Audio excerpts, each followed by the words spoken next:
I want to welcome everybody to today's webinar, Looking Ahead, Israel, the U.S. and the Middle East. My name is Jessica Feldin, and I'm the CEO of the American Friends of Bar-Ilan University. I want to welcome our special guest today, Jonathan Rynhold, actually Professor Jonathan Rynhold. Professor Rynhold wears many hats at Bar-Ilan University. He's the head of Bar-Ilan University's Political Science Department, which he told me today has 600 students annually. He's a senior research associate at the Begin Sadat Center for Strategic Studies, which is a little bit of a mouthful, so we like to call it BESA. He's also the director of the Jonathan Sacks Institute.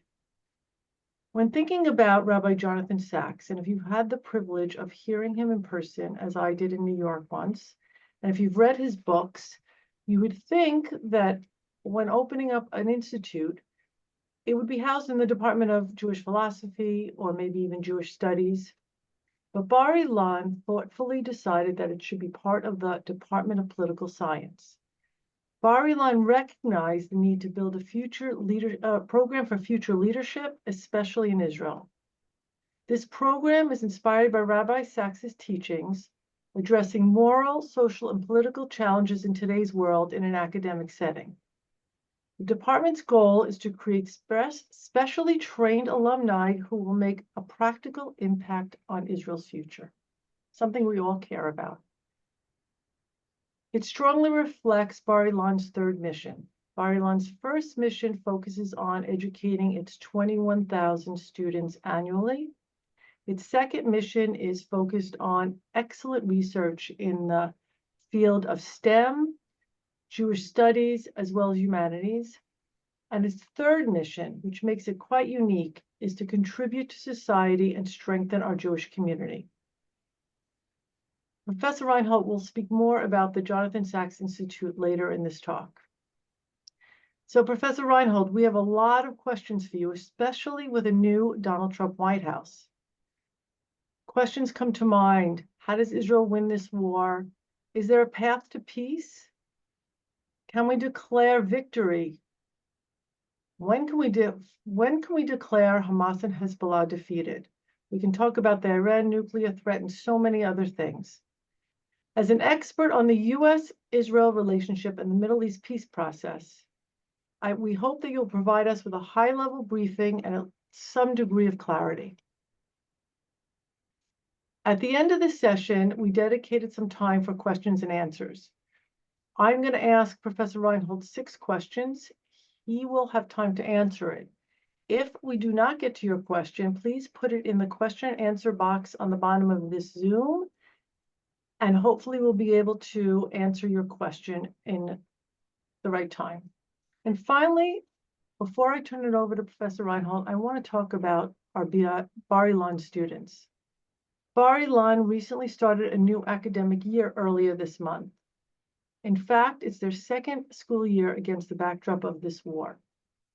From student reservists who are balancing their studies with time in Gaza and Lebanon, and sometimes it's months, to those on campus trying to learn with rockets above their head, they really need to feel our support. They need to know that they have family across the ocean who care about them. This TikTok generation has really stepped up to the plate, and we need to support them as much as possible. So for those of you who want to support these students, either with scholarships or maybe giving to our Chesed fund for helping them with their rent or any other expenses they might have, I ask you to think about donating to AFBIU, and you can do that at American Friends of Bar-Ilan University, afbiu.org/donate, afbiu.org/donate. We'll also put a link to this site in the chat of the Zoom. So I'm ready to ask the first question. Are you ready for the first question? And I am, Jessica. Okay, so let's go to the first question. What can we expect from an incoming Donald Trump administration when it comes to foreign policy, and how might it impact the Middle East? Thank you, Jessica. I'd just like to start by noting that tonight is actually the fourth yahrzeit of Rabbi Sacks. It's 4 years since he passed away. And so I think it's fitting that we're doing this today. When it comes to the Trump administration and foreign policy, there are really two approaches that will be within the administration. One, which is more characterized by the president himself, and a second, which is characterized by more traditional Republicans like the nominee for the Secretary of State, Marco Rubio. What do they agree on and what do they disagree on? So I think what we can see is an incoming Trump administration would be what we call more hawkish. That is, it'd be more willing to use force, military force, to defend America's interests than the Biden administration. And it will be less concerned with issues of human rights, humanitarian concerns, and international law. On that, I think there will be agreement. Where there will be disagreement is on whether the United States should think of its role in the world as one of leadership, an internationalist perspective, one in which America needs to be committed to allies in order to keep the enemies and threats to America far away and combat them far from home, and an America that sees international trade as a positive thing, or, and that's, we could say, is the Marco Rubio internationalist approach, the traditional Republican approach, or a more isolationist position. Donald Trump speaks of America first. America first was the catchphrase, the group that supported isolationism among Republicans in the 1930s. And for Donald Trump, what's important is a much narrower set of interests: the security of the homeland and the narrow interests of the United States, which could mean imposing tariffs not only on your competitors and enemies like China, but also on your friends in Europe. And what that means in a broad sense is, for example, where the internationalists would support continuing American support to Ukraine while demanding European allies play a greater role. The Trump position would be, we need to end the war. It's a waste of our resources. It's not in our interest. The other thing that is of importance is how you deal with nuclear countries and great power threats like China and North Korea. So in his previous administration, Donald Trump was prepared to break with convention and become the first American president to meet a leader from North Korea. And in his attempt to get North Korea to abandon its nuclear weapons program, he was prepared to withdraw all of America's 30,000 troops from South Korea. In other words, he was prepared to abandon a longtime American ally to lower the threat to the homeland. And this is something that other members of the administration with a more traditional view opposed. Now, in the end, nothing happened because North Korea didn't agree to anything. But this issue of how much you're committed to your allies' security is going to be very important, not only in Asia, but also for Israel and in the Middle East.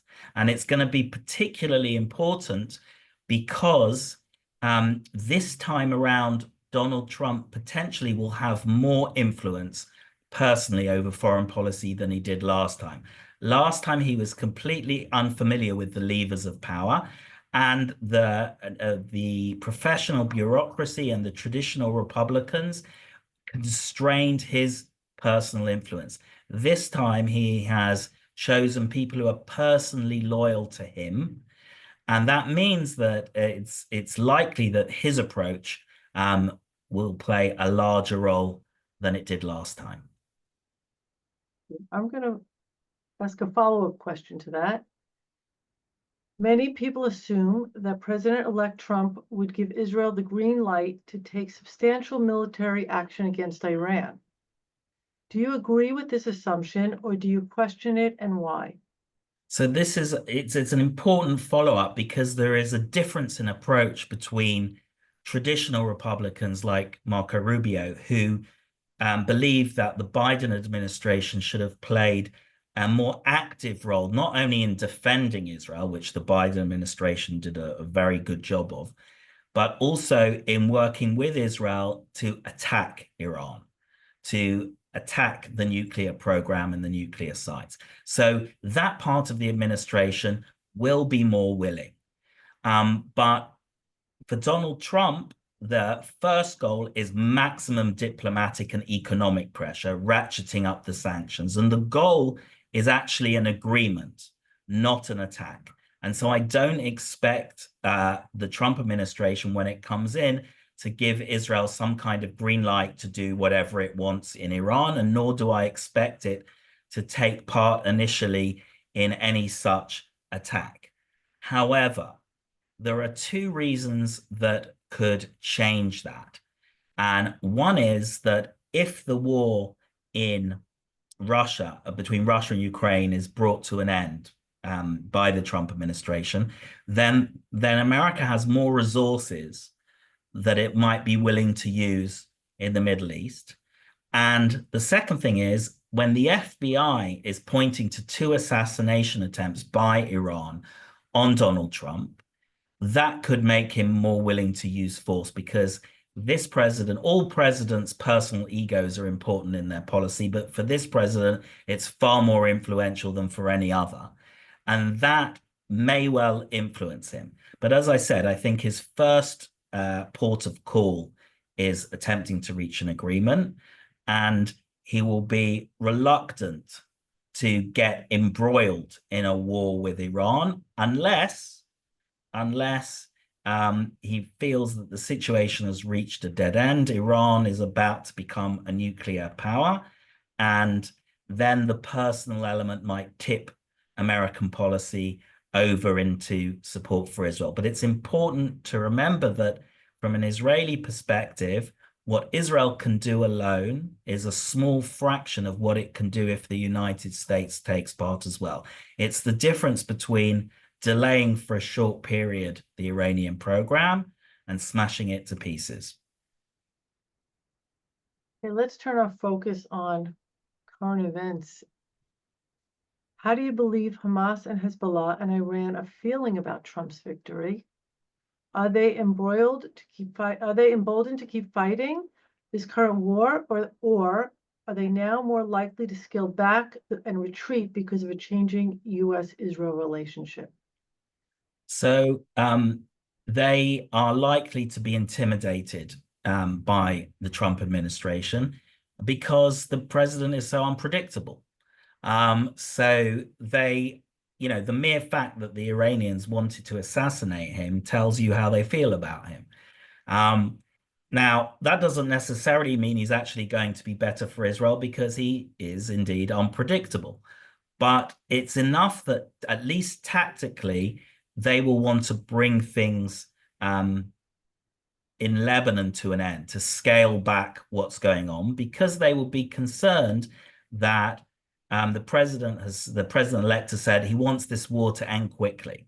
So both Israel and Hezbollah and Iran feel that it's best not to annoy the president to begin with, and that will be something that's pushing them towards reaching an agreement, and that's actually helped by the fact that the Biden administration has put B-2 bombers within range of Iran and nuclear submarines. So while the Biden administration always says we will help defend Israel and has been against escalation and using force in an offensive way against Iran, when you put your bombers and your nuclear submarines within range, what you're telling the Iranians is, well, you might actually do things with Israel. So, and on this, I think that there's a sort of coming together, perhaps a little bit surprisingly, but nonetheless real. And I think together that sends a message which will make the Iranians and Hezbollah more cautious and more careful. With Hamas, I'm not sure it will make a big difference. It may do, and if it does, it will be in the direction of trying to reach some kind of settlement before Donald Trump comes in. But they so far have been far less strategic in the way they've gone about the war. They just want to keep fighting, and they've never really shown any interest in any hostage deal for a ceasefire that would be anything less than their opening position. So I think it's more questionable whether that will lead to a change. Only time will tell. Question number 4. Beyond the future resolution of the current war, what are your thoughts on the long-term prospects for the Israel-Palestinian peace process under a Trump administration? How about Israel's chances for normalization with Saudi Arabia and other Arab countries? Okay, so there are two parts to this question. There's the Israel-Palestinian, the bilateral, and the regional, and the Saudi Arabia and the Abraham Accords. So let's start with the Israeli-Palestinian.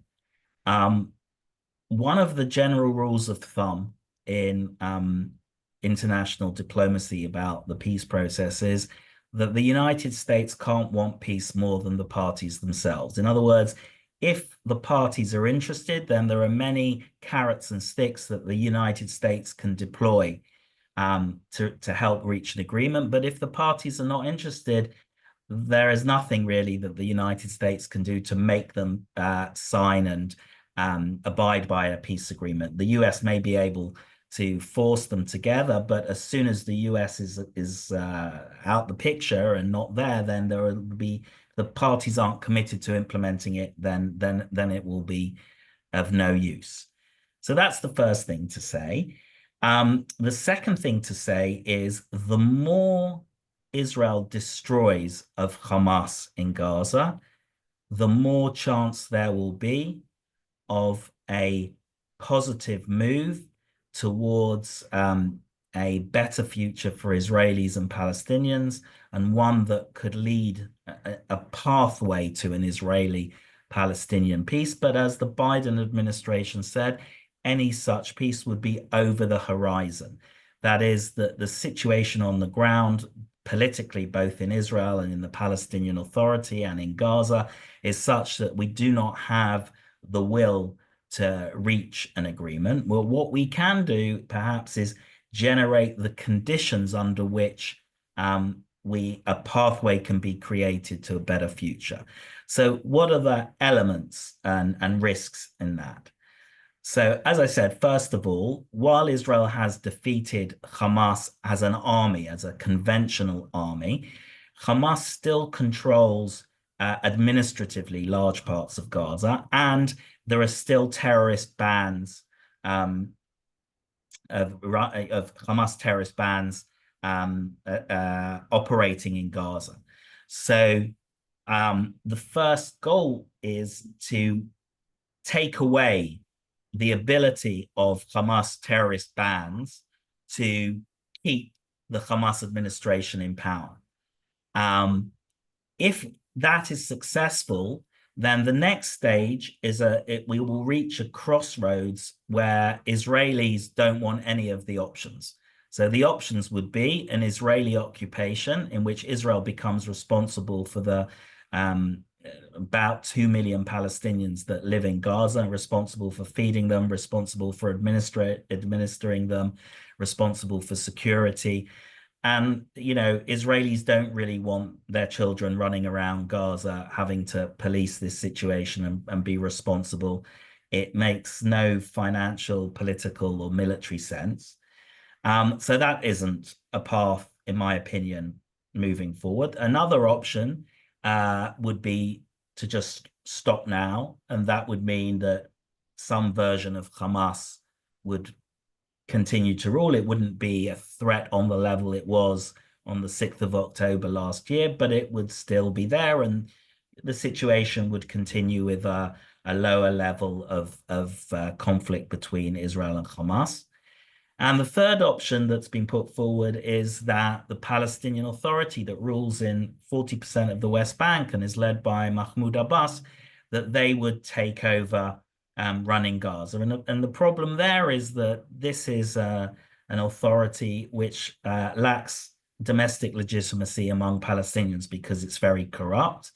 It lacks legitimacy among Israelis because it pays the family of terrorists who kill Israelis, and the more Israelis you kill, the more money you get. So it's not exactly a great partner.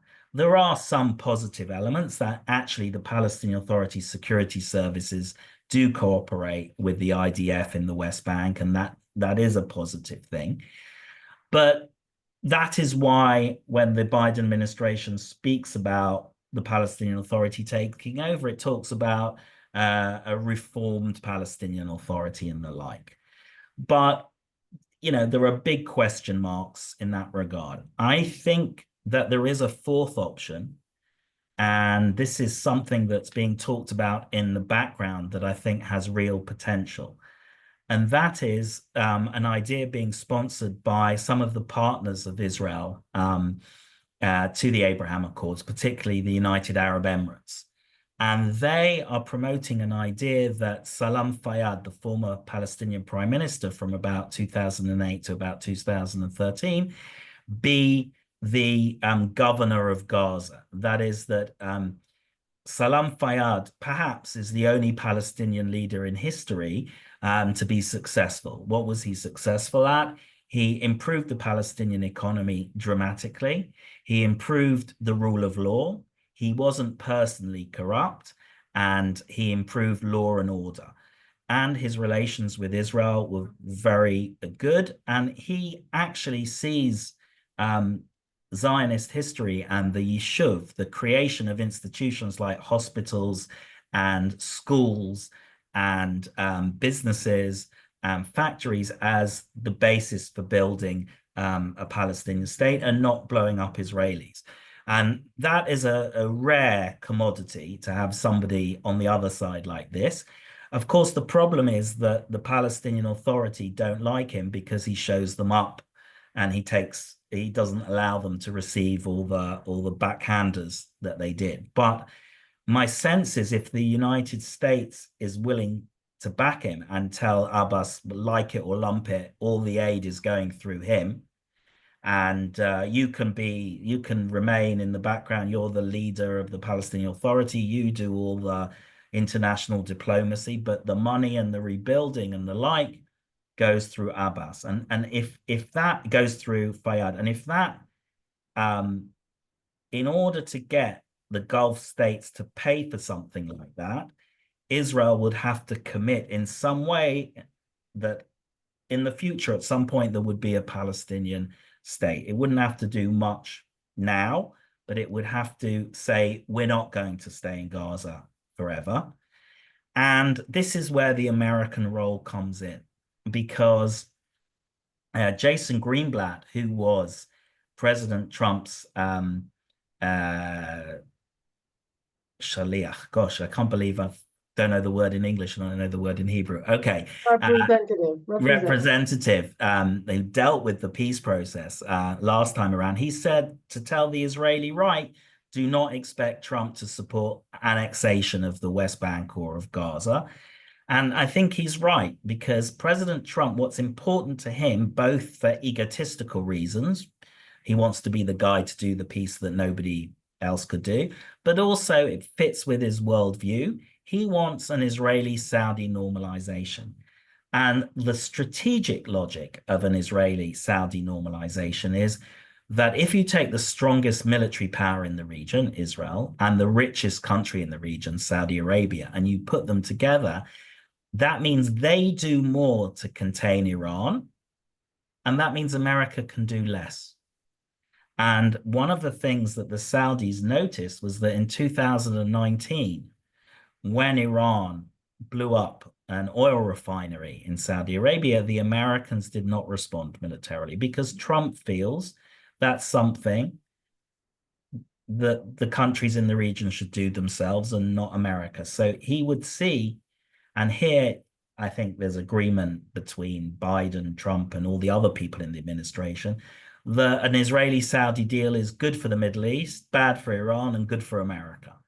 But the price that the Saudis will demand and they need in order to do normalization of relations with Israel is some kind of Israeli commitment further down the road to a Palestinian state, and some kind of practical measures, even if they're small, that indicate that we should take Israel seriously, that it becomes a credible commitment. And because this is what's really important to Donald Trump, if this government, which ideologically large parts of this government would be opposed to such an arrangement, then I think we can expect Trump to put pressure on Israel, heavy pressure. But equally, if the Saudis and the Palestinians don't step up in supporting the Trump plan, then I think Donald Trump will just say, well, Israel, you can do what you like. Again, I don't think there's any prospect of the Palestinians accepting the Trump plan as a blueprint for peace. But so long as the Saudis accept it and feel that they can market it, and so long as Israel accepts it in principle, that would be enough for Trump. And then they can sign, Israel and Saudi Arabia can sign a normalization deal, and then as it were, that provides cover for the Palestinian rebuilding under Fayyad in Gaza. And this would, over a very long period of probably more than a generation, if the rebuilding of Gaza is successful, then a lot of political capital will become attached to a model of Arabness and Muslimness that involves coexistence with Israel, as opposed to the Iranian model, which they call resistance, and we call seeking the destruction of the state of Israel. So over a long period, it could begin to change what it means to be an authentic Muslim, what interpretation wins out in the Arab world and in the Muslim world. But as I said right at the beginning, in order for there to be any progress, the parties themselves have to be willing to move forward. And at this moment, we do not have that. What we may have with the Trump administration is an extra push that might encourage them to take the jump, and then Trump can take it. A Trump administration could take it from there. But as I said, this is a very fraught long-term process. So this is a hope more than an expectation. We need hope. I'm going to switch gears for a minute and talk about the election here in the United States. As a whole, the American Jewish community maintained its longtime support for the Democratic candidate in this election. And yet exit polls found that Trump made notable gains in the Jewish vote, even in Democratic strongholds. How would you explain this development? Is it mainly a result of Trump's stance on Israel versus the Democrats' positioning, rising anti-Semitism, or other factors? So what's interesting is there are a number of polls that show contradictory results. Some polls show that Kamala Harris did pretty much as well as Biden with American Jews, maybe at 2 or 3 points less.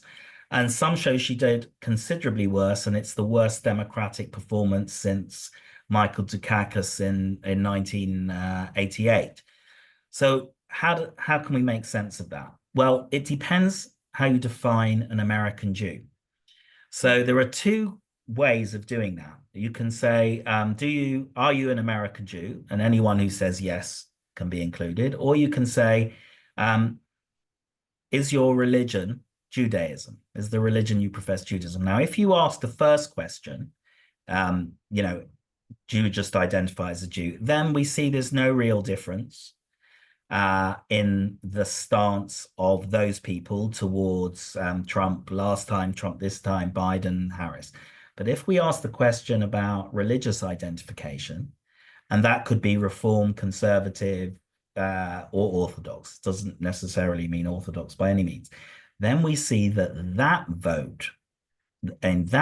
support for the Democrats went down significantly. And since we know that those who define themselves as Jewish by religion are far more supportive of Israel, and it's much more important to them than those who just say, I'm just Jewish, I think it's right to assume that for those people, the fact that Kamala Harris is an unknown quantity and was actually seen as the sort of more Palestinian leaning candidate, a member of the administration, probably did make a difference. I'm not sure it would have made a difference. Had it been Joe Biden age 60 against Trump, then maybe it would have made no difference because Joe Biden's record on Israel is very, very strong. But Kamala Harris seemed to be triggering the fears that the left wing of the Democratic Party would abandon Israel on issues which are consensual among American Jews, and that is simply the security of Israelis and the state of Israel.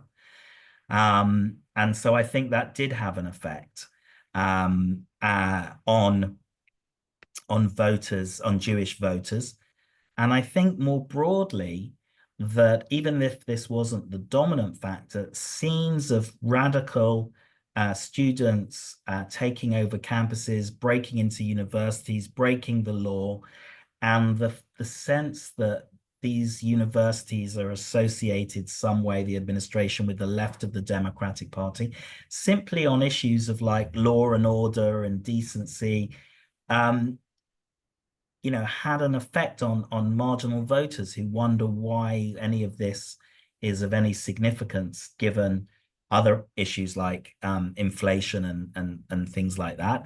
And it just associated the Democrats with disorder and extremist groups in a sort of an echo of the 1968 election, when the Democratic Convention was marked by a lot of violence and radical extremism, and that helped Nixon. So in a smaller way, I think that a similar thing happened this time around. I'm going to switch topics now to something near and dear to your heart. November 7th, as we talked about, marked 4 years since the passing of Rabbi Lord Jonathan Sacks. As the academic director of Bar-Ilan's Jonathan Sacks Institute, why do you feel Rabbi Sacks's legacy is more relevant today? And why is it important for an Israeli university to provide a platform from his teachings? And how will this program foster future leadership, something that Israel needs so badly? Yeah, so maybe we'll start with the problems and then we'll come to why Rabbi Sacks might help with some of the solutions. So,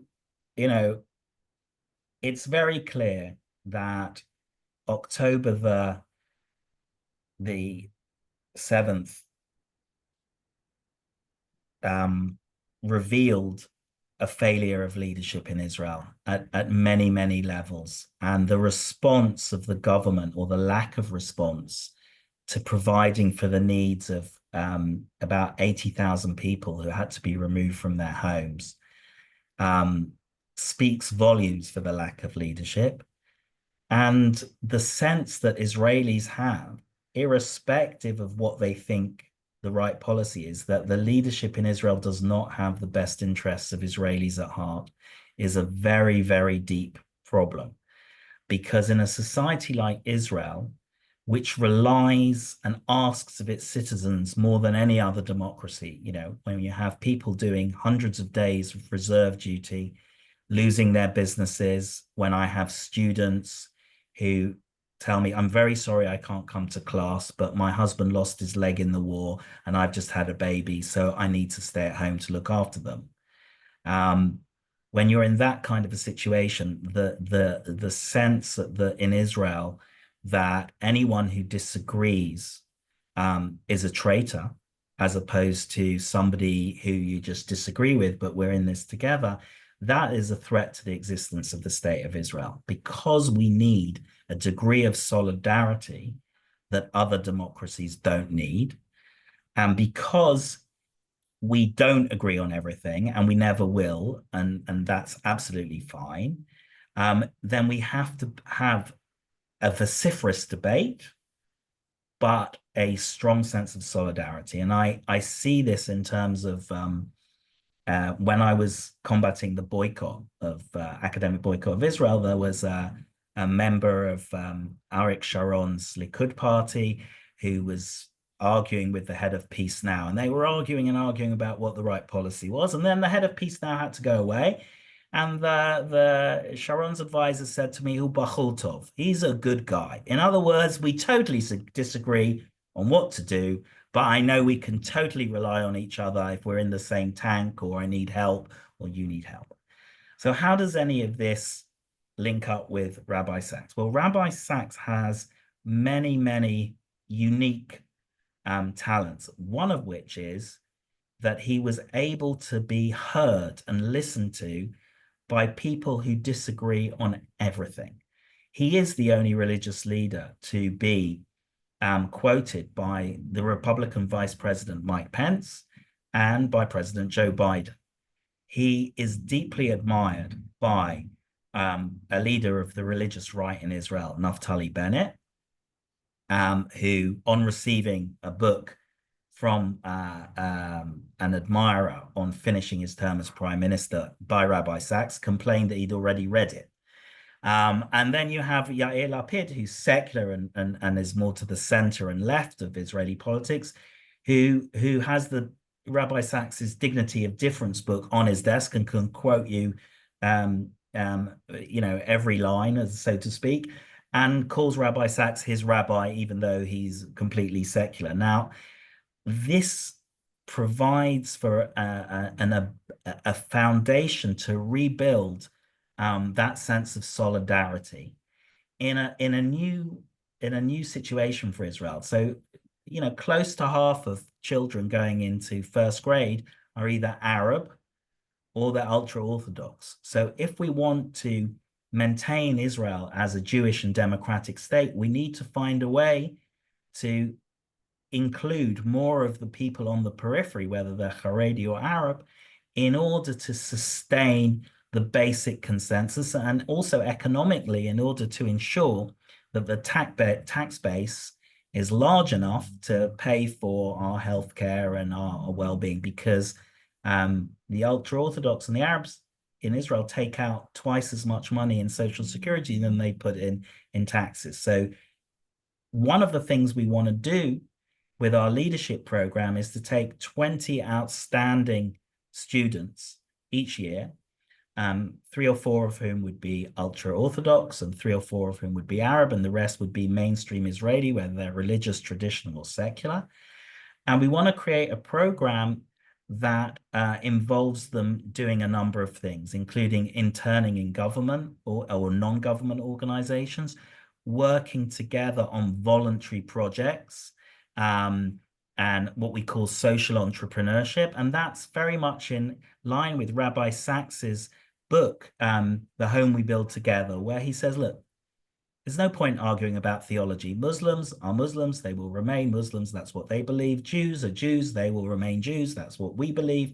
And Christians, etc., and secular people, etc. But from each for our own reasons, within our own religious or non-religious traditions, believe in doing certain things that benefit everyone. So, if you're in Jerusalem and Jerusalem needs a new swimming pool, or it needs a new hospital, or it needs improvement in teaching English as a second language, different groups working together towards a common goal builds trust. And with trust, it's much easier to cooperate. And by rooting this in the Jewish religious tradition and synthesizing it with modern democratic ideas, which is exactly what Rabbi Sacks did, and more than synthesizing, actually contributing in a unique way to the development of those ideas, then we are making Israel both more Jewish and more democratic. And we were creating a generation of leaders that are connected in a network that would not otherwise exist. And we hope that these graduates will continue to be in contact with each other through a program that links them as alumni, and that as they go on to be heads of banks, headmasters or headmistresses in schools, involved in Israeli politics or local Israeli politics or in business, that they will be able to leverage these connections to make good things happen that improve the quality of Israel as the home of the Jewish people. And it's that power from below, right, that is still the strength of Israel. And that is what we need to harness. So however much the government failed in the last year to provide solutions for the people who are losing their businesses by doing so much reserve duty, or the people who have been out of their homes for a year, Israeli society stepped up. So schools, headmasters said, right, I've got a gym, it's empty, I can make 2 classrooms out of that. They ring up a headmaster of a school in the north, said, right, I can give you 2 classes. My third cousin is a bus driver. He can bring some students down. I've spoken to the parents. They can put up X number of students, and that's what we can do. Okay, that kind of very Jewish communal initiatives, right, from below. What we want to do is build on those strengths and bring in those parts of Arab and Haredi society that can be brought in. It may be 15% of each, but even that would have a huge positive effect. And that is our long-term objective. Wish you luck. Thank you. I want to get to, we have about a little over 15 minutes left. I want to get to some of the questions that people have been putting in the chat. Let's start with the first one. How much influence will Putin have on Trump's approach to Israel? I don't think he'll have much influence. I think for President Trump, the most important thing about Putin is that he just wants to end the war in Ukraine because he thinks it's a waste of American resources. The other thing is that, I think Donald Trump likes political systems in which the leader gets to do whatever he wants. And so I think he's probably a little bit jealous of Putin in that regard. But I don't think in any way it will affect Trump's approach to Israel. The Israelis, we will be saying to President Trump, tell the Russians to stop selling the Iranians weapons. I'm sure he will, but whether it will be a priority or not will depend on which part of his administration is running that issue. Do the Palestinian people in Gaza support Hamas? And in peace times, do the Palestinian people have a working economy? So do the Palestinian people support Hamas? So I think very recently, the last poll from Gaza showed for the first time that a majority think October the 7th was a bad idea. And people are more willing to speak out against Hamas, but you do have to remember that it's a risk. You're taking a personal risk if you speak out against Hamas. And, Hamas are not nice people. They will torture and kill you if you speak out against them. But I think it's unreasonable to expect either Israelis or Palestinians to sort of love each other when we're at war. The real question is, can we find a pathway in which, piece by piece, we can improve our lives? And I think the first thing is to be able to show from the Palestinian perspective that October the 7th was a failure. And I think we're well on our way to doing that now. And the second thing we have to do is show them that their lives will be better if they choose a different path. And only after that can we get to a better position between Israelis and Palestinians. In terms of the Palestinian economy, their main economic problem is corruption. Israel does open and close the borders, but again, that's really for security reasons, not for other reasons. And when those borders are open and the security situation is reasonable, then the Palestinian economy can grow, but the corruption in the West Bank and the diversion of resources away from civilian benefits to building tunnels and weapons and all the rest of it is really the thing that has damaged most the Palestinian economy. But if you look at the Fayyad period, you'll see that the Palestinian economy did grow very significantly, and that he did things like build a city called Rahabi, which is the Palestinian version of where I live, which is Modi'in. It was an attempt to build a kind of more middle class based city with a good, which functions well and which and all the rest of it. And they did a reasonably good job. So, there is some hope, but they are largely the author of their own economic problems. Do you believe the Trump administration will do more to curb anti-Semitism as seen across the U.S. campuses over the past year? I think that they have the potential to do so. I don't know whether they will, because I'm not sure whether it's really a priority. But there are two things that they can do.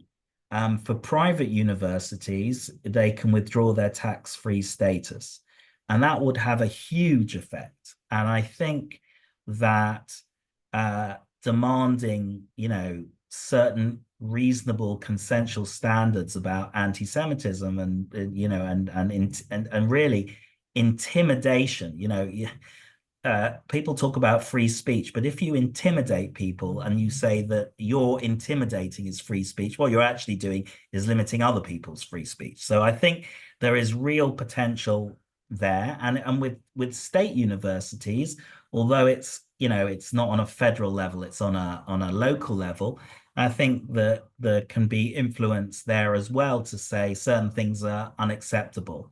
But it's very, very important not to start interfering with reasonable debates. Yeah, there are always going to be opinions on campuses that I don't like, that Israelis don't like, that Jews don't like. But when it rises to the level of intimidation and violence, then it becomes a problem. So it's important not to overstep things, because then we'll lose the broad support that we need. But I think, a threat or two is not a bad thing. None of us have a crystal ball, but where do you see Israel a year from now in terms of its security challenges? Well, I can already say to you that Israel's security challenges are unbelievably in a better position than they were a year ago. And that is compared to the 6th of October, not the 7th, right? That is, if you would have looked at the level of threats facing Israel before the massacre, then and compare it to now, Israel is in a far, far, far better position. And that's not just to do with Gaza, it's to do with the preparation that the Israeli Defense Forces have been doing for a war against Hezbollah and attacking Iran since the Second Lebanon War, so since 2006. So part of the reason why Israel was not prepared for the Hamas attack was that it's been concentrating all of its efforts in how we deal with Iran and how we deal with Hezbollah. And the assessment was that apartment buildings would come down in Tel Aviv, that there would be thousands of Israeli casualties in any war with Hezbollah. And none of that happened.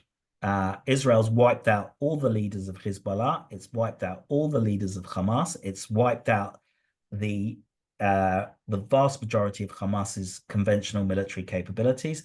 It's wiped out a very significant percentage of Hezbollah's capabilities. There are now stories of Hezbollah fighters and their family going to Iraq.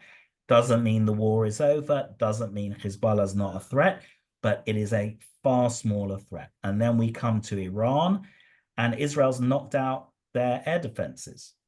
Israel's hit their nuclear program. Israel has shown that Iran is incredibly vulnerable, that Iran's grand strategy of using proxies has failed. And so we are in a much better place. But the real difficulty for Israel has always been, how do you lever your military success into diplomatic and political gains? So Levi Eshkol, who was prime minister in 1967, called Israel Samson the Nebuch, right? Samson, we're very strong militarily. The Nebuch, because it's very difficult for Israel to translate that into political power for objective reasons.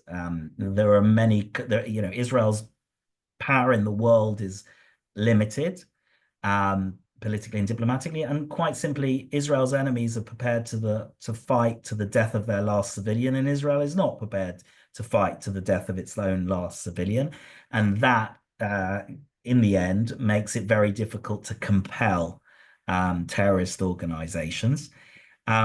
But our biggest success is UN Resolution 242 from 1967, where Israel succeeded in getting a resolution passed in the UN, backed by the Johnson administration, which said that Israel did not have to withdraw until it received peace and security from its neighbors.